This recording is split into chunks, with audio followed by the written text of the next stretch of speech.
Now that we've done the best case scenario in a typical school, let's do a worst case scenario in a typical yeshiva.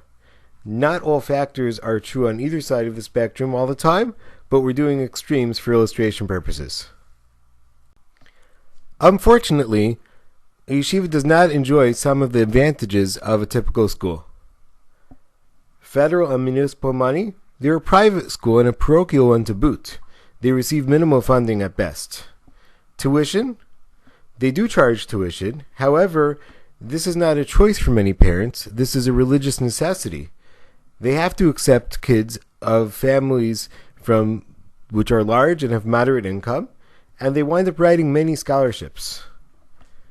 Grants, they would love to get grants, but you need someone to write a grant, do all the paperwork, and maintain the grant through fulfilling the requirements, as well as document it.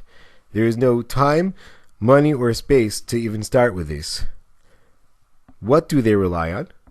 They do fundraising drives, dinners, raffles, ad books.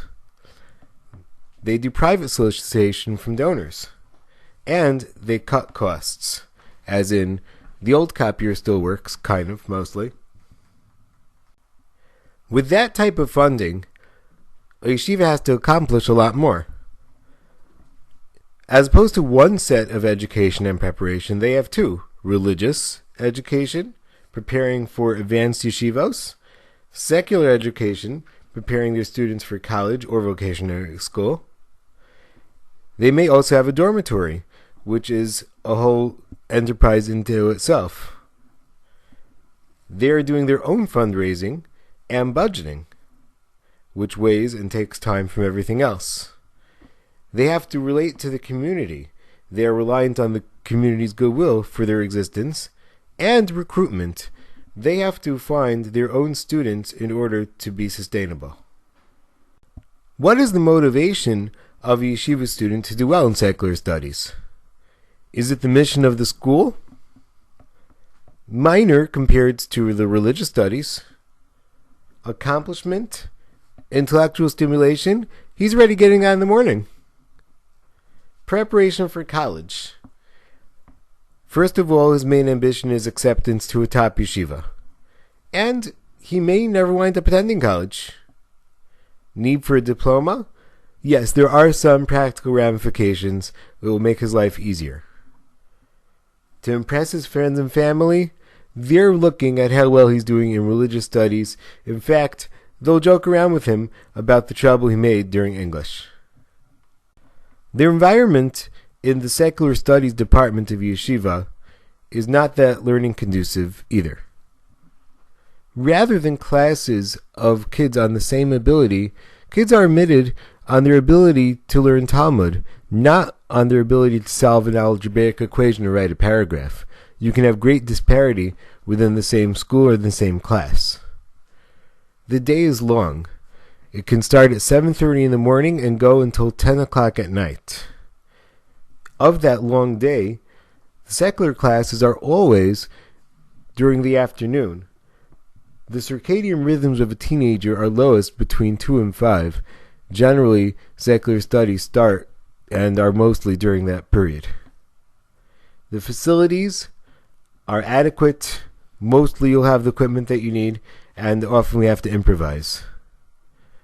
As far as administrative support, the religious principal during this time is either fundraising, doing other tasks, preparing for his next day religious classes, doing something else. You have a secular principal who is there as a part-time job and is trying to squeeze this in between his other responsibilities. Office staff, if it exists, is minimal and can only get the most basic tasks done. Suffice it to say that most yeshivos do not have football or soccer tournaments. There may be a little yard in the backyard where they can play some basketball. Spare time for studying projects, it basically doesn't exist. Even at home, they don't really have internet access to a great degree. When it comes to relating to the teacher, who is this guy? He dresses differently than us, he talks differently than us, he comes from a different culture than we do. Okay, he may have a PhD in his field, but the real knowledge is what our rabbis know, the Torah. Consequences? Our kids know that there's not that much we can do if they act up in secular studies. Strict standards? You can only have strict standards in one department. As we said, they've been admitted because of their religious studies, and that's the standard that they have to keep. Put them in another class? Typical yeshiva has 1, maybe 2 classes per grade. Where are you going to put them? Put them in another school? This could be the only school in the community. If there are other schools, they're similarly packed and they're not interested in taking problem students. Give them extra work or hold them after school. First of all, when are they doing the work? And when are they staying exactly? And who's standing around to mark the papers that they do or to stick around with them while they have their detention? It doesn't happen. If a major decision has to be made regarding a student, the key staff is gone for the day. They are relying on second-hand reports from the teachers, from the principal, which of course conflict with the reports of the actual kids involved.